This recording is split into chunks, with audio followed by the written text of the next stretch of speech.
Now, you did have a story earlier in the week, your recruiting mailbag. One of the questions was Mhm. about Nebraska's recruiting.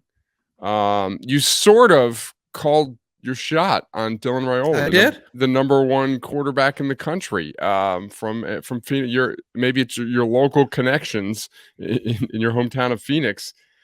I read that and I walked away saying Ari thinks he's going to Nebraska. Is that fair to say?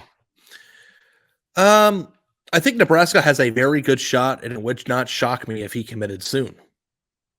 But if he ends up going to Georgia, am I going to be like, oh my God, who could have seen that coming? I mean, he's considering Nebraska, Georgia, USC, and other places. So, the fact of the matter is that he's going to or will visit Georgia multiple times, and he is going to visit Nebraska 3 times, and that's just in the spring. So a lot of recruiting sometimes I think is just kind of tracking the steps of what a guy's doing, how they're spending their money, the time that they travel, the effort they make, and he's making a lot of effort to be around Nebraska. And if you watch Nebraska's recruiting, and we discussed this last week, but they passed on a top 500 player at the quarterback position just this past week because it seems like they are all in on this guy. So if you want me to sit here and make a bold prediction of like, yeah, he is going to Nebraska, I don't know that I'd feel comfortable doing that. But I think that Nebraska in the last few weeks seems to be more of a realistic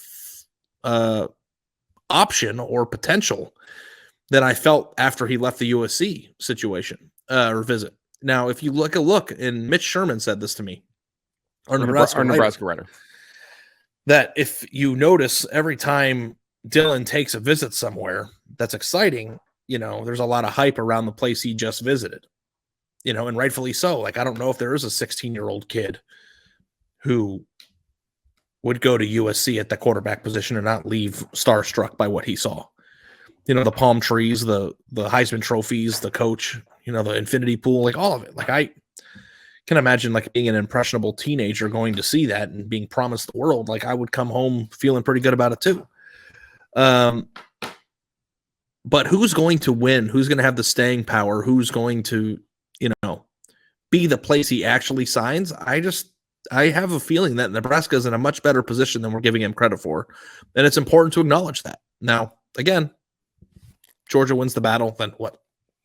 Shocker, right? But, I hope he goes to Nebraska. Can I say that? Or is that homerish? Well, I hope he does. Yeah, I do too. I think it'd be cool. Yeah, we're all for spreading the wealth. We're all for coaches doing good. Like, Matt Rule saved Baylor, right? Like, can you actually think, like, if Nebraska has a competent coaching staff that knows how to evaluate talent and signs top 25 players? Somebody said this in the comments on one of my stories.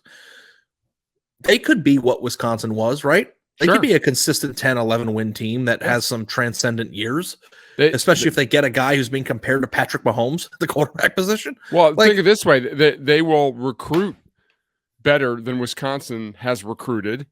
And they have a staff in Matt Rule and his staff that we know can coach. Well, the problem now, though, is that Wisconsin's era of dominance came during they benefited greatly from being in the Big Ten West. Of course. And the divisions are going to be going away. So it's going to be harder for a Big Ten West team once they start muddying it up with the interconference play or the interdivision play could be consistently an 11-win team. But I think that they could model their program as a consistent I think that they could be Penn State. Right? Like, is that?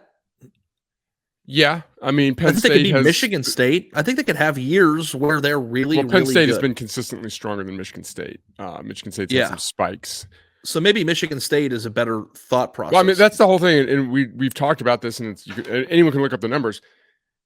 For a while there, and I was guilty of this too, that like I blamed a lot of Nebraska's problems on recruiting. Oh, in this day and age, you can't get kids to visit. You can't get kids out there.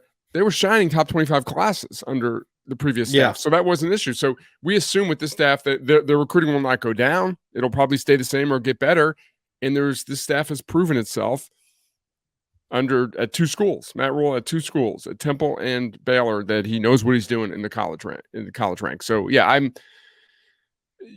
like with every league, like the SEC is just so top heavy. There's so many, you obviously have Alabama and Georgia, but depending on the coach and in the year, Auburn can be freaking awesome. Florida can be. There's so many. Like the Big Ten hierarchy is a little more interesting, or just you got Ohio State. Then is it Michigan, Penn State next, and then what's that next tier?